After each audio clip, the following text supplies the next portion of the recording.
Hello, hello, hello, everybody. How's everybody doing today? Hello, hello, and hello.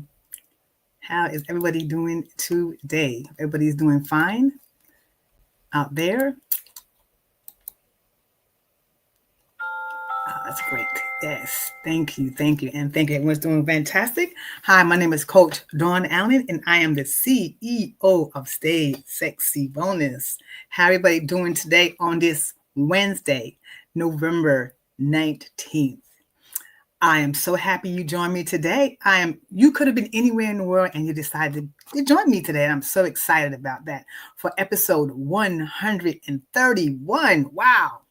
Wow. Time flies. And I appreciate those who have been rocking with me for so long. And those who are new to the podcast, welcome, welcome. And please come back. Thank you very much. And if you can you please put where you are viewing from in the comments? I appreciate that. I don't know who I'm talking to and where you're coming from. I appreciate that very, very much. Thank you. So my name is Coach Dawn Allen, and I help middle-aged women, who feel unwanted, unseen, and forgotten, go from being stressed out to having energy, drive, and motivation by making small changes in their nutrition habits, their self-care and physical activity so they can become fit, fine, fabulous, and so sexy, loving themselves from the inside out. Yes. And I love that. I love that. I just love helping women, get their sexy back. Because, we all want to look good. Doesn't matter how old you are. Everybody wants to feel good on the inside as well as the outside. So I'm going to tell you a little bit about myself before I get started. I come from a family where my mom and my brother, they were tall and thin like runners, and I was not that person. I was the round person. And my whole life, I always felt, I guess I had body shame, because I didn't look like them. And I couldn't figure out why I look my way and they look their way. So one day I decided to lose weight. I went down to 110 pounds. I couldn't figure out why I don't look like them still. I lost the weight, but what happened? So my mom told me, whatever you're doing, please stop because you really look sick. So I said, okay. I just gained my weight back and just said, you know what? I guess I'm just going to be the thick person and call it a day. I'm still a good person. I'm just going to be thick, not look like them. I didn't know why. I didn't understand at that time. But I realized later on in life that I wasn't supposed to be looking like them. I found out later on in life that, I am a curvy girl, and that's just, and they're not, their body type is one body type, and I have another body type, and all I can be is the best curvy girl I can be. And that's what I found out. And I love that. And I found my family, and I found the people who look like me.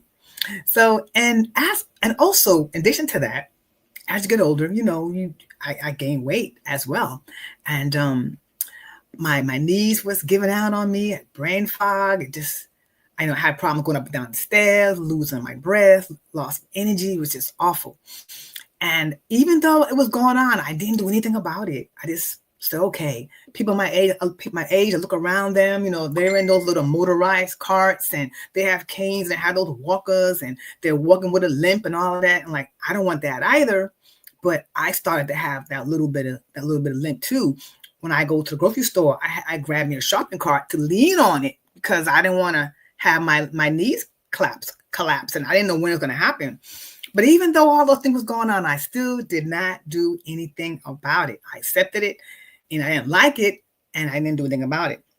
Until one day, the Lord said to get on the computer, and I did. I got on the computer, and I found I got on the scale first. Sorry, I got on the scale first. And that was it. That was the day. I got on the scale and I saw this number that scared me to death because it was 203 pounds, 203. And the thing for me, it was bad for me because I said that I would never, ever weigh 200 pounds. And there I was, 203. So I'm like, I took a deep breath and I couldn't believe it. So I got on the scale 3 times in total and the numbers still stayed the same, 203. So I said, okay, what do I do, Lord? And I was instructed to go on my computer and I did. I didn't know what I was looking for exactly, but I knew I had to listen. And what I did, I found a school that resonated with my heart. And I signed up that night for this class. And later on, I became an integrated nutrition and health coach. And during the course, I was, studying and studying. I was just focused, right? Laser focus. And I didn't really realize that I lost 20 pounds just by changing my eating habits. I'm like, wow, this thing really works. And then, I wasn't doing everything I was supposed to do. I ain't gonna lie, not 100%. I was just doing the nutrition part. I wasn't doing the movement part because I didn't like to sweat. Didn't like getting my hair done, the hair sweaty. But I just didn't like to sweat. Dancing, okay, but I didn't like to sweat. But I said to myself, let me stop playing and let me do everything I'm supposed to do. So I also incorporated physical activity. When I did that, I lost another 30 pounds on top of that. And so altogether, I lost 50 pounds. So I said to myself, if I can do it, I'm going to show others how I did it. Because I don't want to show somebody something that I can't do myself, because that doesn't make any sense to me. So that's how I started Stay Sexy Wellness, to show others how I lost 50 pounds, to show them what I did. And, who doesn't want to feel sexy? Everybody, right? So I called it Stay Sexy Wellness. So that's how I became a coach, and that's how I started Stay Sexy Wellness. So tonight's episode, before I start, let me see who is here with me today. Let me see who I see.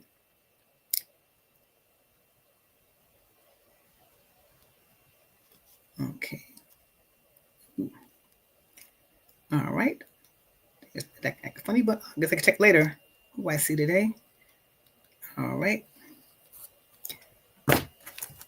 Sometimes this thing works and sometimes it doesn't. So it's all good. I'll check later to see who is here. Okay, so I'll check later. So anyway, extreme self-care and make it make sense. So why did I choose this topic tonight? Well, this is how I chose it. Well, we have individuals, right? We're busy, sign at a time. Some of us have jobs. Some of us have businesses. And some of us are caregivers for children, for our grandchildren, and also for adults. Could be our parents, right? Grandmothers or parents. And, we're just divided. We're doing so many different things. We're divided so thin. Our time and energy is divided up. And, we're just one person, and we get tired. We get stressed out. And we are taking care of other people, and we also have to take care of ourselves, right? So that's what I want to talk about tonight, to be sure that we are taking care of ourselves first, okay? I thought it was a very, very important topic. So how many have you guys have ever went on an airplane before? And when the stewardess gives the instructions about, they give the instructions on safety. They give the safety features on the instructions of how, if something happens, the airbag falls down, and you're supposed to take the airbag and put it over your face first.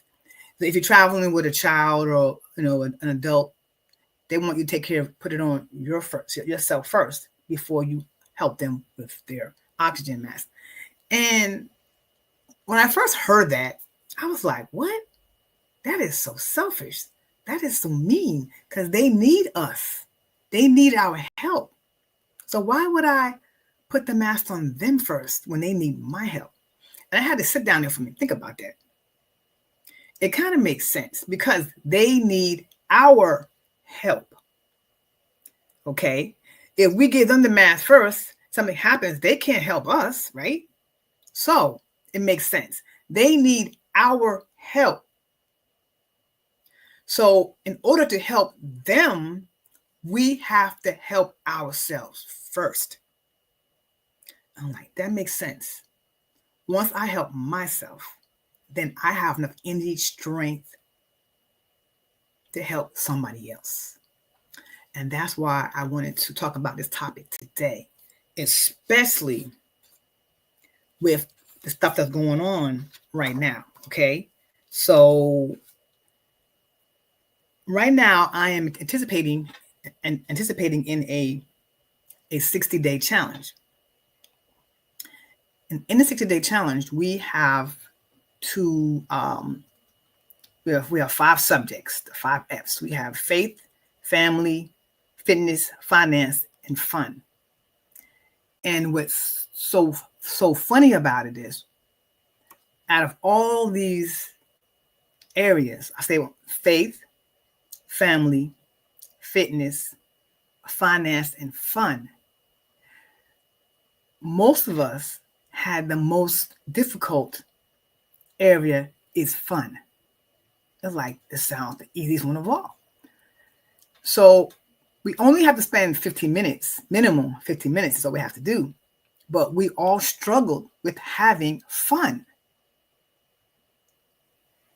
because we're so used to doing for everybody else, doing, that we put ourselves last, and we might not have the time or the energy to have fun for ourselves. And I thought that was really wow, that we struggled with fun. And that should be the easiest one. So I'm going to challenge you later. I'm going to challenge you ahead of time if I forget. To the best of your ability, try to have 15 minutes of fun for yourself daily. I challenge you that. It's harder than you think. Well, maybe for you not, but for us it was. Yes. So the topic I chose tonight was extreme self-care. Like I said, because of all the things that's going on in our times right now. Everybody's feeling stressed out and feeling overwhelmed with all the things, responsibilities that we have as adults. So we have things like government shutdown. That just ended. 35 days of the shutdown. And that was the longest shutdown in history. And that had repercussions. They had, that was disruptions in air travel and people's money. That was stressful for a lot of people, affect a lot of people. Another thing, we have AI now. So AI is, it has a lot of good features. It's fast, it's intelligent. It's problem solving, it's decision making. It makes a lot of tasks easier. It does a lot of good things. But it's also changing a lot of things as well, because AI is doing things that people used to do, and a lot of companies, not a lot, but they're shutting down. They're shutting down departments. People losing their jobs because now these AI systems are doing the jobs of people. It's not people are getting laid off. Now they have to find another type of job that they could do. Okay. I mean, there are some things that AI is good for. You have your navigation systems, So there's some good things. Not saying it's not, but it's just that it's changing things. People who have the programming degrees now, they have to think about changing their study to learn now how to learn about AI, how to teach it themselves. So things are changing, Then we have the retirement age. That just changed from 67 to 69. So if you didn't retire yet, now they're stretched out if you want 100% of your money. So that's stretched out. Then we have the digital money currency with the Bitcoin. That's new. A lot of, well, it seemed like, I'm not sure, but it seemed like maybe in the future that we're not going to have physical money. Maybe everything is going to go digital through your computer, the cell phones. That's the way it seemed like it's heading. So a lot of people now have to understand about Bitcoin and how all that works. And it was so strange. I was at a neighborhood store, little store, and I saw an ATM, and it was Bitcoin. I'm like, whoa, they have a Bitcoin ATM in the neighborhood store. I'm like, wow. So things are changing, and we have to understand all these changes. And now we have the holidays coming. We have Thanksgiving, we have Christmas. So people are stressed out. There's so many things going on, so many changes going on, some things happening, suffering so much life and stuff that we have to take the time and take care of ourselves. Extreme self-care. Okay. So I'm going to read the definition of what extreme self-care is. Okay. It is a proactive, holistic, and radical commitment to prioritizing one's physical, emotional, and spiritual well-being, often by taking bold, sometimes unpopular steps to protect one's energy and health. It goes beyond occasional indulgence like a spa day and instead involves a comprehensive lifestyle shift focused on self awareness, boundary settings, and making oneself a top priority without guilt. Without guilt. Okay. So there are 5 principles. I'm going to read them off to you. There are 5 basic principles. The first one is radical prioritization. It means consistently putting your own needs first. Consistently putting your own needs first. Okay. Like I said before about the oxygen mask, with coming down, that's to give you an example of putting yourself first. Number 2, setting firm boundaries. A crucial element is the willingness to set and enforce clear boundaries, including learning to say no without guilt or fear of disappointing others.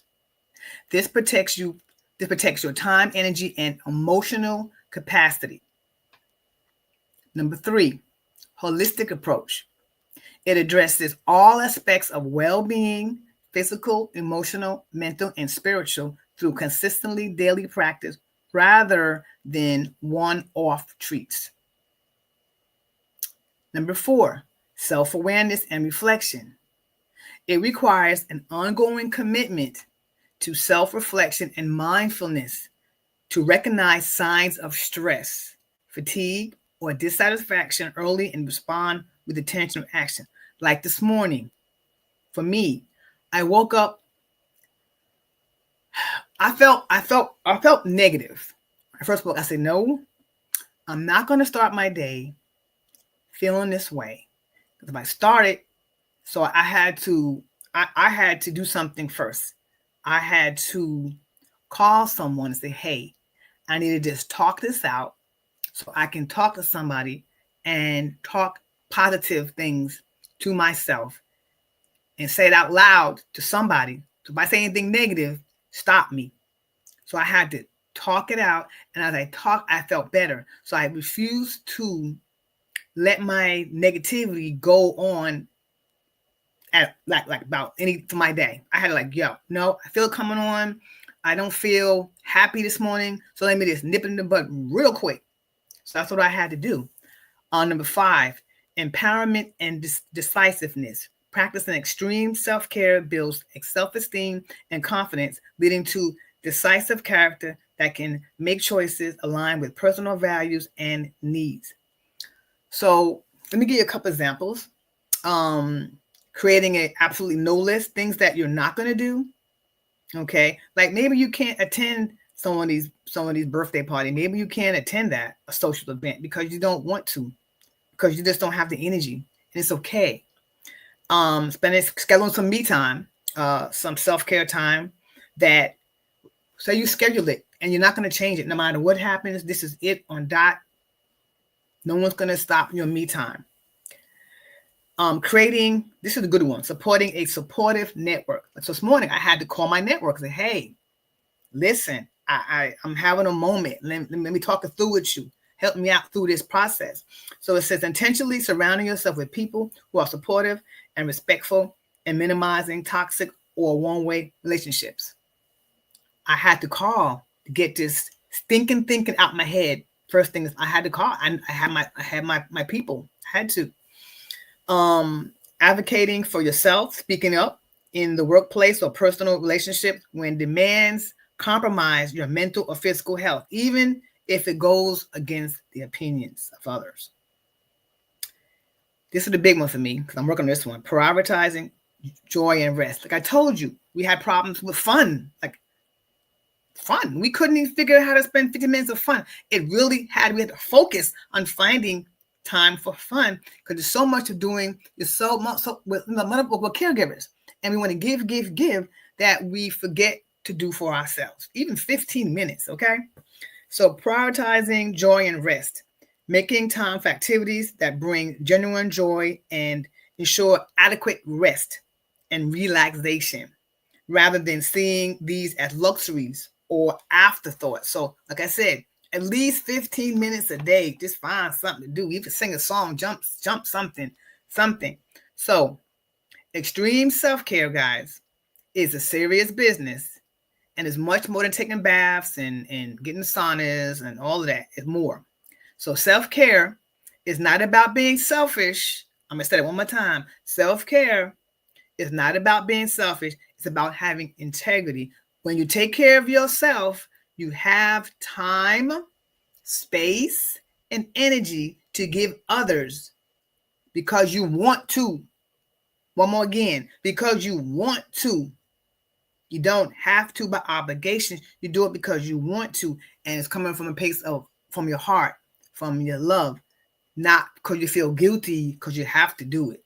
Okay, so take a deep breath, and let's get it started.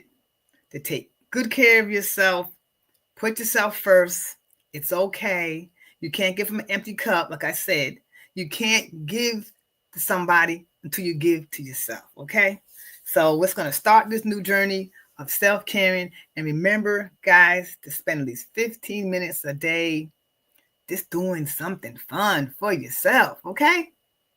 I know it might be hard because, sometimes we don't think like that. But let me see if I have anybody, if I can find this thing here, is doing what it do. But like I say, we need to love ourselves, guys. We need to. We're worth it. We definitely are worth it. So there's nothing wrong with loving ourselves. Some of us have businesses. There's nothing wrong with loving ourselves. So I say, we have here Miss Rosie.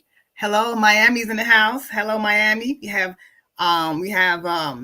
some of us are caregivers for to spend these 15 minutes a day. Okay, we have Jacksonville in the house. All right. Right. Let's see what else we have here.